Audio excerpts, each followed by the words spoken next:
मत्ती रचित सुसमाचार 21वां अध्याय। जब वे यरूशलेम के निकट पहुंचे और जैतून पहाड़ पर बेतफगे के पास आए, तो यीशु ने 2 चेलों को यह कहकर भेजा कि अपने सामने के गांव में जाओ।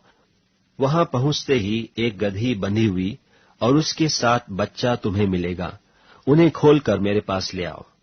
यदि तुमसे कोई कुछ कहे तो कहो कि प्रभु को इनका प्रयोजन है, तब वह तुरंत उन्हें भेज देगा। यह इसलिए हुआ कि जो वचन भविष्यद्वक्ता के द्वारा कहा गया था वह पूरा हो, कि सिय्योन की बेटी से कहो, देख तेरा राजा तेरे पास आता है, वह नम्र है और गधे पर बैठा है, वरन लादू के बच्चे पर। चेलों ने जाकर जैसा यीशु ने उनसे कहा था वैसा ही किया, और गदही और बच्चे को लाकर उन पर अपने कपड़े डाले, और वह उन पर बैठ गया। और बहुतेरे लोगों ने अपने कपड़े मार्ग में बिछाए, और लोगों ने पेड़ों से डालियां काटकर मार्ग में बिछाई। और जो भीड़ आगे आगे जाती और पीछे पीछे चली आती थी, पुकार पुकार कर कहती थी कि दाऊद के संतान को होशाना, धन्य है वह जो प्रभु के नाम से आता है, आकाश में होशाना। जब उसने यरूशलेम में प्रवेश किया तो सारे नगर में हलचल मच गई, और लोग कहने लगे, यह कौन है? लोगों ने कहा, यह गलील के नासरत का भविष्यद्वक्ता यीशु है। यीशु ने परमेश्वर के मंदिर में जाकर उन सब को जो मंदिर में लेन देन कर रहे थे निकाल दिया, और सर्राफों के प्योहे और कबूतरों के बेचने वालों की चौकियां उलट दी, और उनसे कहा, लिखा है कि मेरा घर प्रार्थना का घर कहलाएगा, परंतु तुम उसे डाकुओं की खो बनाते हो। और अंधे और लंगड़े मंदिर में उसके पास आए, और उसने उन्हें चंगा किया।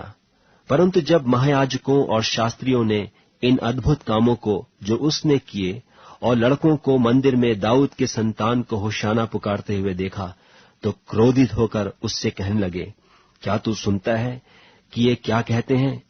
यीशु ने उनसे कहा, हाँ, क्या तुमने यह कभी नहीं पढ़ा कि बालकों और दूध पीते बच्चों के मुंह से तूने स्तुति सिद्ध कराई?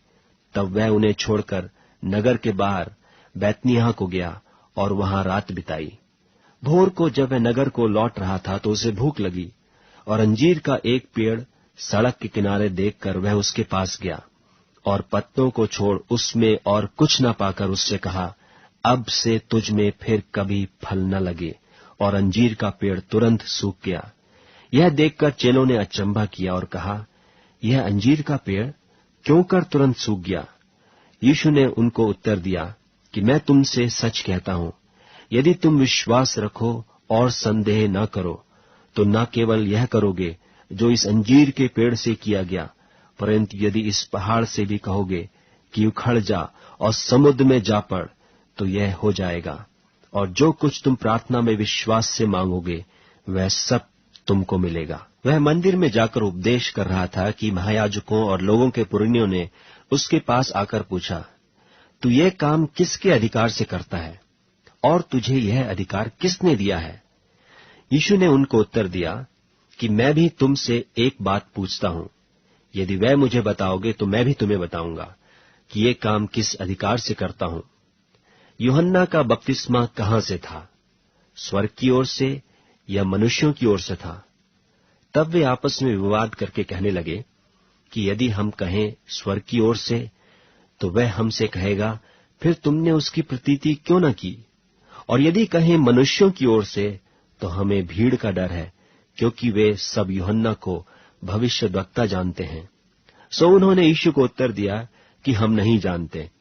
उसने भी उनसे कहा, तो मैं भी तुम्हें नहीं बताता कि ये काम किस अधिकार से करता हूं। तुम क्या समझते हो? किसी मनुष्य के 2 पुत्र थे।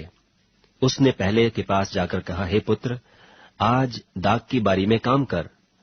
उसने उत्तर दिया, मैं नहीं जाऊंगा, परंतु पीछे पछता कर गया। फिर दूसरे के पास जाकर ऐसा ही कहा। उसने उत्तर दिया, जी हां, जाता हूं, परंतु नहीं गया। इन दोनों में से किसने पिता की इच्छा पूरी की? उन्होंने कहा, पहले ने।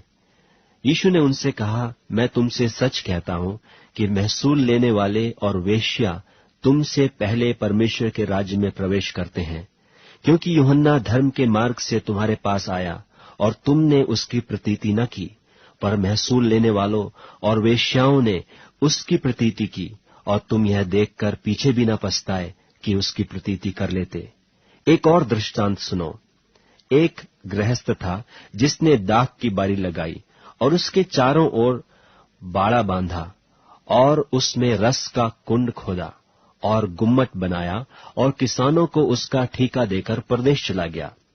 जब फल का समय निकट आया तो उसने अपने दासों को उसका फल लेने के लिए किसानों के पास भेजा, पर किसानों ने उसके दासों को पकड़ के किसी को पीटा और किसी को मार डाला और किसी को पत्थरवाह किया।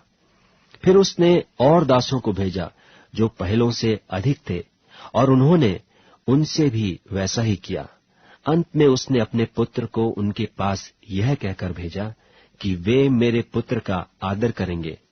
परंतु किसानों ने पुत्र को देखकर आपस में कहा, यह तो वारिस है, आओ उसे मार डालें और उसकी मिरास ले लें।